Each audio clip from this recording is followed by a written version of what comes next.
E aí, pessoal do canal Maria Eduarda. Pessoal, olha só os desenhos que a Maria Eduarda fez lá na escola e emplastificou. Pessoal, olhem para esses desenhos e olhem para a realidade desse cacho de uva.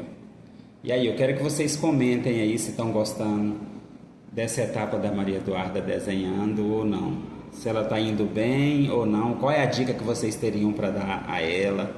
Maria Eduarda é uma pessoa muito inteligente e que aceita dicas. E aqui vem ela. E aí, Maria Eduarda, você aceita dica das pessoas? Tá vendo, pessoal? Ela aceita dicas. Pra quem quiser saber, as canetas que eu usei foi dessas assim, ó. Eu comprei na Shein, foi R$ 28 o kit de 24 cores. Qualquer coisa, se vocês quiserem, eu mando o link aí nos comentários pra vocês.